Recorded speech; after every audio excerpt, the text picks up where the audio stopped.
Vocês sonham sozinhos? Vocês vivem suas vidas separadas? Se você reconhece sua história nessas palavras, esse vídeo é para vocês dois. Eu quero falar com você nesse vídeo sobre alguns sinais de alerta que indicam quando o casamento está esfriando.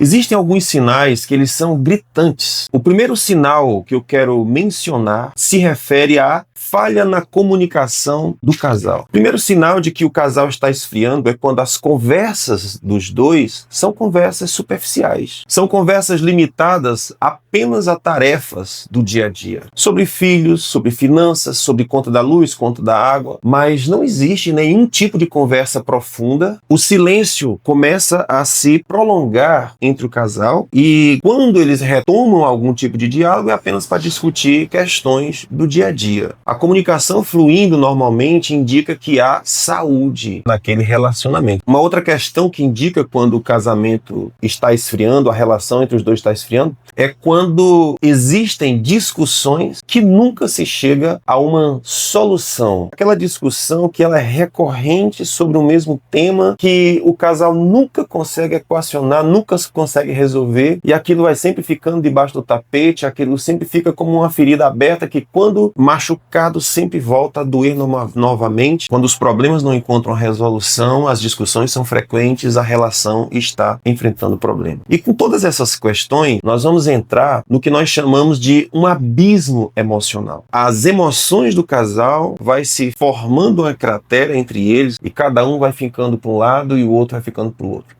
Se o casal não prestar atenção, a relação deles vai corroer, porque isso é um sinal de alerta de que o casamento está esfriando. Um segundo sinal que eu quero apresentar para você aqui se refere à perda de intimidade física. E aqui eu estou me referindo especificamente a sexo e a carinho. Então, quando a relação sexual ela começa a demorar entre uma relação e outra, nós estamos tendo indícios de que esse relacionamento está esfriando. Portanto, precisa haver sexo e carinho. É uma outra comunicação que o casal precisa ficar atento. Às vezes pode ser que não tenha sexo, mas se houver troca de carinho, ainda está indicando que as coisas estão legal. Mas o bom mesmo seria que houvesse troca de carinho e houvesse a relação íntima. Quando o casal tem essa vivência sexual ativa, isso indica que eles estão no bom caminho, eles estão saudáveis. Uma outra evidência disso seria a diminuição de afetos. Então, quando não tem relação sexual, quando não tem troca de carinho, quando as manifestações de afeto elas vão diminuindo, nós estamos tendo indícios de que esse casamento está entrando numa rotina de esfriamento.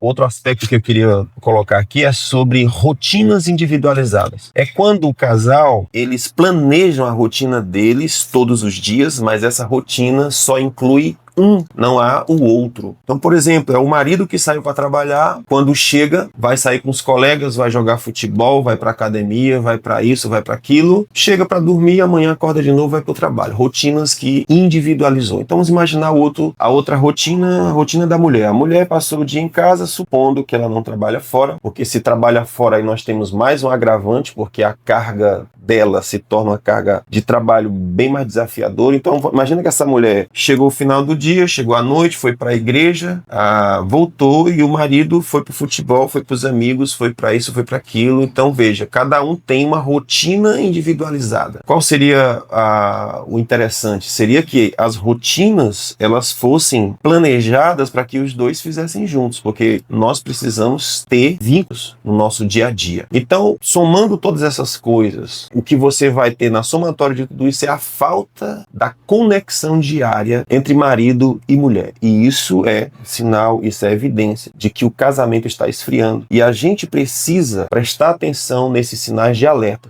para que o nosso casamento não entre em crises mais severas e mais graves. Olha só o que acontece com a plantinha no inverno. Ela não morre, ela apenas se recolhe. As raízes continuam vivas, esperando apenas a primavera chegar. Seu casamento é como essa plantinha no inverno. Ele não morreu, ele apenas se recolheu. A pergunta não é por que esfriou.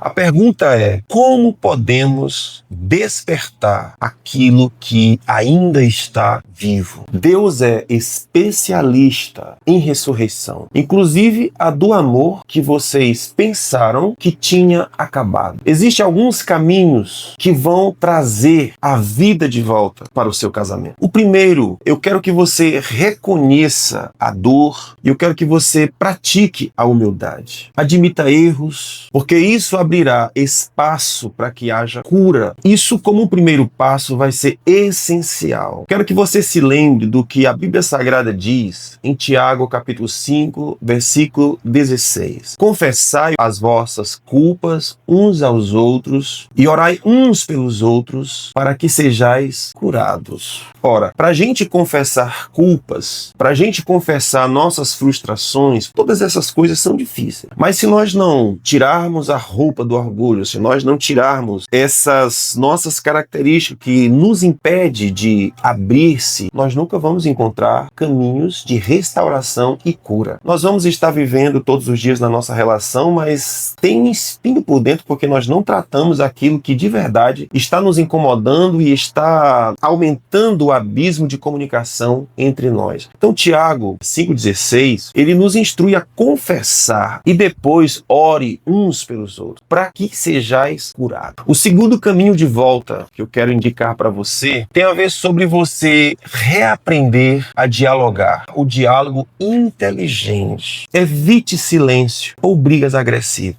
Porque existem esses dois extremos. Ou nós brigamos sempre, o limite oposto disso é silêncio. Ficar cada um pro seu lado e assim nós não brigamos. Sim, não brigamos, mas continua a espinha lá engasgada. Então precisamos reaprender o diálogo inteligente. E você precisa usar palavras que expressem sentimentos. É quando você abre a alma para falar sobre as suas verdades. Ali são palavras carregadas de sentimentos. Então defina, outra coisa que eu vou sugerir para você, defina as expectativas com clareza, para que isso evite frustrações. Veja, nem sempre está muito claro na relação marido e mulher quais são as expectativas que ele tem sobre você ou que você tem sobre ele. E aí você meio que espera que magicamente, que como se tivesse uma bola de cristal, a pessoa adivinhasse o que é que vai na sua alma. Então, quando as expectativas não estão claras no casamento, o que é que o marido espera da esposa, o que é que a esposa espera do marido, vai haver frustrações, isso vai gerar brigas. Então, uma dica que eu lhe dou é para que você faça isso. Deixe as expectativas claras. Isso vai evitar muito problema, ok? Agora deixa eu te dar 3 chaves práticas. A primeira chave que eu vou te dar é essa. Comece pequeno, mas comece junto. Não tente resolver tudo de uma vez. Tudo numa conversa só. Não, escolha 10 minutos por dia. Só vocês dois. E nessa conversa de 10 minutos, apenas uma pergunta simples. Essa pergunta é mágica.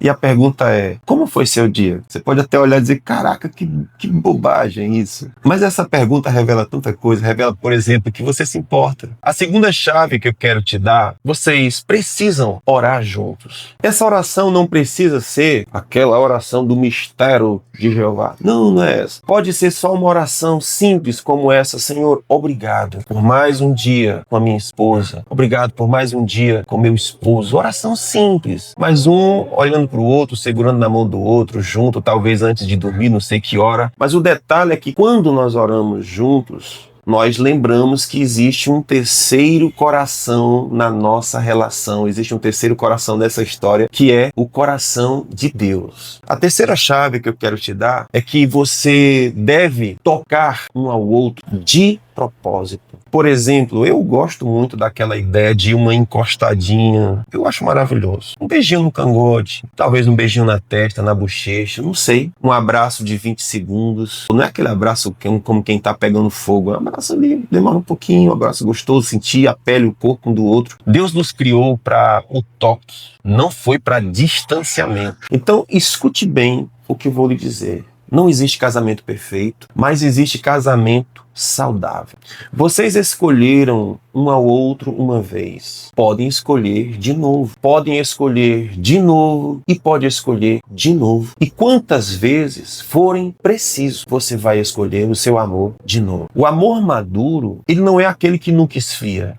É aquele que aprendeu como acender o fogo novamente. Então, se vocês chegaram até aqui nesse vídeo, é porque ainda há esperança. É porque você se importa. E onde há esperança, há Deus trabalhando. E lembre-se, coração que se afasta pode se reencontrar. Histórias que parecem ter acabado podem ter novos capítulos. Compartilhe esse vídeo com casais que precisam ouvir isso. E nos comentários, conte-nos qual foi o sinal que mais tocou você. E vamos criar essa aliança do bem, né? Essa união do bem, porque família é o maior patrimônio. Todo investimento que você faz na família vai ter um retorno garantido. Que Deus abençoe a tua vida. Até o nosso próximo encontro.